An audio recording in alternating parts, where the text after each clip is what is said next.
আমরা দেখছি মোদী সরকার যখন নির্বাচনী হারে পতনের মুখে, তখন তারা তাদের পুরনো কৌশল বের করেছে।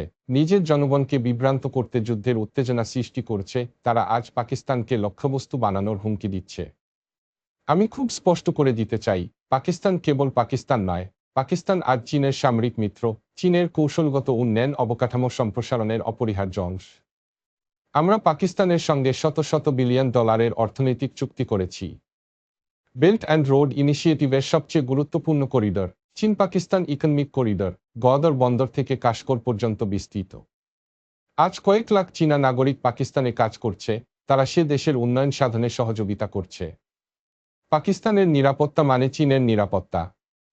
পাকিস্তানের অখণ্ডতা মানে চীনের অখণ্ডতা।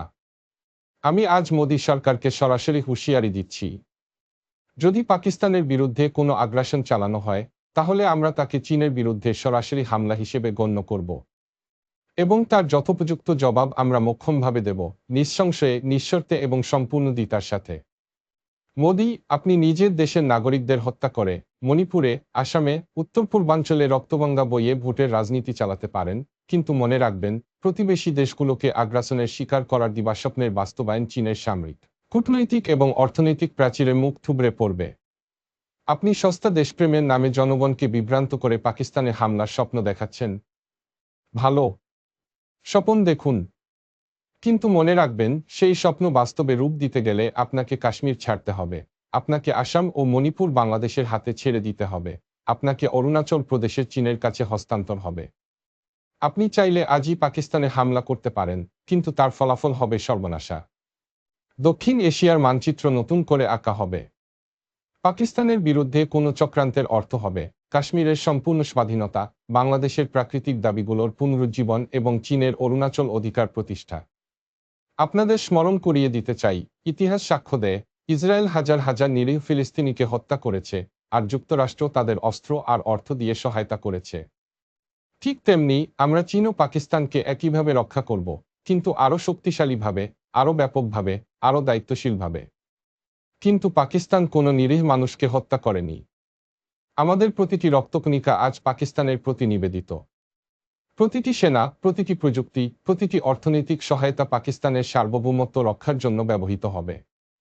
আমি আজ বিশ্ববাসীকে জানাতে চাই, পাকিস্তান একা নয়, চীন তার সাথে আছে।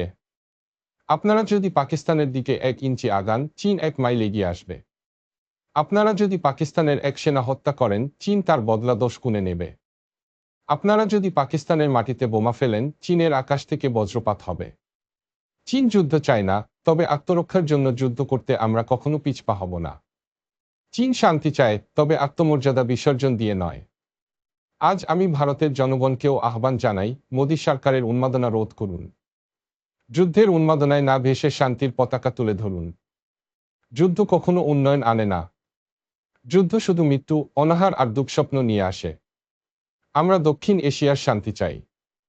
আমরা পাকিস্তানের অগ্রগতি চাই।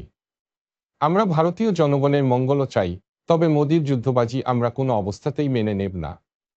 শেষে আমি আবারও সুস্পষ্ট করে বলি, পাকিস্তানের বিরুদ্ধে কোনো আগ্রাসন মানে হবে চীনের বিরুদ্ধে সরাসরি যুদ্ধ ঘোষণা। এ যুদ্ধে চীন ভয় পায় না। চীন প্রস্তুত। চীন জাগ্রত। চীন ঐক্যবদ্ধ।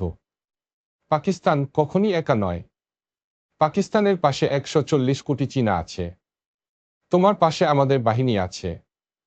আমাদের আকাশ, আমাদের সমুদ্র, আমাদের মহাকাশ, সবকিছু প্রস্তুত তোমার জন্য।